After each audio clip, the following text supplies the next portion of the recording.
Alongside Babylon's streams, there we sat down crying because we remembered Zion. We hung our lyres up in the trees there because that's where our captors asked us to sing. Our tormentors requested songs of joy. Sing us a song about Zion, they said. But how could we possibly sing the Lord's song on foreign soil? Jerusalem, if I forget you, let my strong hand wither. Let my tongue stick to the roof of my mouth if I don't remember you, if I don't make Jerusalem my greatest joy. Lord, remember what the Edomites did on Jerusalem's dark day. Rip it down all the way to its foundations, they yelled. Daughter Babylon, you destroyer, a blessing on the one who pays you back the very deed you did to us, a blessing on the one who seizes your children and smashes them against the rocks. The word of the God. Thanks be God. Hendrik Verwoerd was known as the architect of apartheid, the Prime Minister of South Africa from 1958 until he was assassinated in 1966. He is known for his brutality and also because he became the subject of a protest song composed by legendary South African composer Uyisile Mini. The song was titled in English, Watch Out, Verwoerd. And it became incredibly popular amongst the freedom fighters in apartheid South Africa. The lyrics are fairly simple. Watch out, Verwoerd. Here comes the black man. Your day is over. Minnie was a freedom fighter as well, eventually arrested in 1963 for political crimes. And when he refused to give evidence against his comrades, he was sentenced to death. Fellow prisoner Ben Turek describes him as walking defiantly to the gallows while singing his song, Watch Out, Verwoerd. He says it like this, unexpectedly. The voice of Uyisile Mini came roaring down the hushed passages, evidently standing on a stool with his face reaching up to a barred vent in his cell. His unmistakable bass voice was enunciating his final message in Xhosa to the world he was leaving. In a voice charged with emotion, but stubbornly defiant, he spoke of the struggle waged by the African National Congress and of his absolute conviction of the victory that would come. Soon after, I heard the doors of their cells being opened, and murmuring voices reached my straining ears, and then the three martyrs broke into a final, poignant melody, which seemed to fill the whole prison with sound and then gradually faded into the distant depths of the section of the condemned. Humans sing for every reason you can imagine. We sing together and we sing alone. We sing in joy and we sing in grief. We sing for holidays and we sing about breakups, and we sing while we cook and in the shower and as we protest, and we even sing on the way to our own deaths. Research suggests that creating music together evolved in humans as a tool of social living. Groups sang and they danced together to build loyalty, to transmit vital information, even to ward off their enemies. And so, unsurprisingly, singing made its way into worship and has never left it. Singing to God is so integral to our understanding of worship that people will literally leave churches when their favorite songs stop being sung. We cannot imagine worshiping God without those words. And in our scriptures this morning, Psalm 137 and its prayer that ends with hoping the enemy's children are dashed against rocks, and Psalm 138, which praises God for protecting them from all enemies, we see the two poles between which all singing to God is done. 138 and its joyful praise of thanksgiving, and 137 in its abject misery and total fury. The world, all the breadth of human experiences stretch between these two neighboring psalms, leaving nothing out. But if we are honest about the worship that we do in the church in America, we tend to only sing one, and it's Psalm 138. Richard Foster, in Celebration of Discipline, lifts up the centrality of praise as a worship act. In praise, he says, we see how totally the emotions need to be brought into worship. Worship that is solely cerebral, in our heads, is an aberration. Feelings are a legitimate part of the human personality and should be employed in worship. Singing is meant to move us into praise. It provides a medium for the expression of our emotion. Through music, we express our joy and our thanksgiving, and no less than 41 of the Psalms command us to sing to God. If singing can occur in a concentrated manner, it serves to focus us. We become centered. Our fragmented minds and spirits flow into a unified whole. We become poised towards God. It's not that I disagree with Foster here, because joy is an emotion, and it's possible for me to become centered and focused when I'm singing songs of praise to God, but in my experience, the only music that really pieces together my fragmented spirit and momentarily helps me feel like a unified whole before God isn't songs of joy. It's music like Psalm 137. It's the songs of grief. Psalm 137 is one of the few psalms we can actually place in time. It's composed shortly after the deportation of the Judeans, the southern kingdom, by the Babylonians in about 586 BCE. It's clear that the experience of exile is fresh and acutely painful. So painful, in fact, that this exiled and traumatized Judeans, they don't even know if they're ever going to sing again. The text tells us they said, "We hung up our lyres," the instruments of their worship, and that seems to be their renunciation of their use. They throw them into trees because they don't see ever using them again.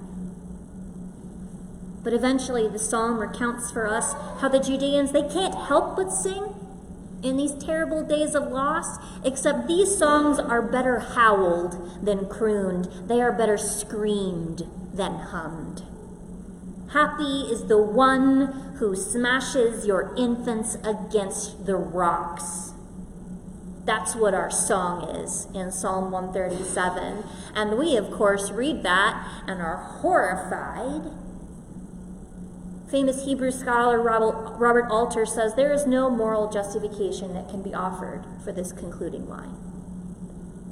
All we can do is to remember the background of the outraged feeling that triggers the conclusion. The Babylonians have destroyed Jerusalem. They have exiled its population. They have looted and massacred. These powerless captives are ordered mockingly by the soldiers marching them into exile to sing their pretty songs, and they respond with a lament that's not really a song and ends with a blood-curdling curse pronounced on their captors, which fortunately their captors don't understand the Hebrew it's sung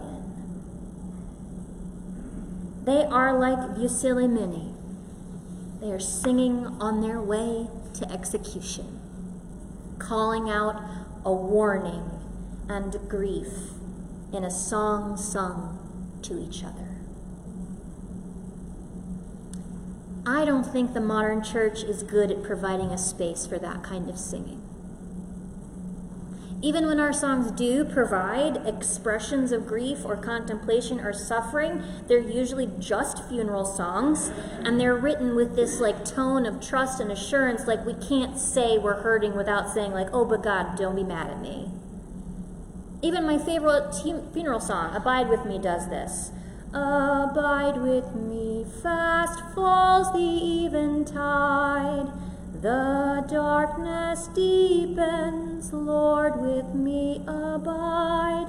When other helpers fail and comforts flee, help of the helpless, oh, abide with me. And that's a good song. But where are our songs of anger? Where are our songs where we call for vengeance? Where are our songs of despair? We feel all those things, so where are those songs for us? In these days, all of our songs like that can only be found outside the church. We are creatures that evolved to sing together, and we have to sing all of our songs somewhere. So it's an incredible shame that while Psalm 137 exists, the only place you are ever going to hear anything like it would be at a rap concert or a rock concert. Killer Mike was a rapper. Once told the New York Times, "I can tell you that the lyrics are dark and brutal," when Johnny Cash describes shooting a man in Reno just to watch him die, and when Ice Cube raps about a drive-by shooting in his neighborhood. We will look for and find places that it is safe to sing out our whole self. So what a tragedy it is that the church has forgotten that worship is meant to be the place where the whole self is expressed, where we can bring our anger and our fury. How sad is it that the closest thing to church people can find for that is a concert? But maybe it feels too scary for us. Church is not supposed to be scary. Old Testament scholar Walter Brueggemann suggests we think of it like this. The Old Testament stories of exile might be a resource, perhaps the only resource, to move us from denial and despair to possibility. From Israel, the church can learn a better way to deal with its grief and its rage. It can learn to address these emotions to God, for it is God who is terminating our unjust privilege and our deceptive certitude. Ancient Israel broke the pattern of denial by engaging in speeches of complaint and lamentation that dared to say how overwhelmed they were with loss, how great they were with anxiety, how deeply they felt all their fears. See, friends, a worship that can include songs like Psalm 137, which include a song of fear and anger and fury, well, that's worship that has become more true. But it's not just truth we're looking for. Singing like this in worship can also heal us of our rage. Brad Braxton is one of the editors of the African American Lectionary, and he writes about Psalm 137, rage and the fantasies rage creates, properly channeled, can be a powerful tool for resisting political and economic slavery. The raw articulation of our pain, especially in a worship context, can have enormous healing potential for us. But the danger of fantasies of revenge is that they can quickly become obsessions that drive people to the very violence they hate. By articulating our fantasies about revenge and violence in worship services, and then linking such fantasies to the violence that causes domination in the first place, we may eventually reject the invitations of violence. Singing can be catharsis, a submission of ourselves and our fury to God. We sing our rage to God so that God can take it from us and transmute it and use it to change us and the world for the better. Strangely, though, we've discovered that singing actually produces a change in us biologically. We're only just understanding why. Studies demonstrate that singing releases endorphins and oxytocin, which in turn relieves anxiety and stress, which are linked to feelings of trust and bonding. So singing helps people with depression and reduces feelings of loneliness, leaving people more relaxed and happy and connected. And what's more, the benefits of singing regularly are cumulative. People who sing have reduced levels of cortisol, which indicate lower stress. Singing, no matter what is being sung, is literally capable of healing us. Friends, we know what the world is right now, don't we? We know all too well what the world is. There is a mountain of news that makes us rage and despair and doubt in our future. We hear the people in Psalm 137 crying out, "How can we possibly sing to God in this foreign land?" And we feel that question deep in the marrow of all of our bones. How do we sing in these days? How do we sing when so many marginalized groups are hurting because of government cruelty? How do we sing when the earth itself is groaning under our lash? How do we sing when neighbor turns against neighbor, radicalized by hatred itself? How do we sing in that? And the response turns out to be, friends, how do we not sing in that? Now is the time to sing loud, with tears in our eyes, with the fullness of our anger and our despair, and even our tremulous line thread of hope. If the church isn't offering us the right words, remember that God's Spirit is not bound by this building or the hymnals in your pews. The Holy Spirit has been and always will be out in the world amongst the singers and the songwriters of every nation and language, speaking deep truths that ring us like bells.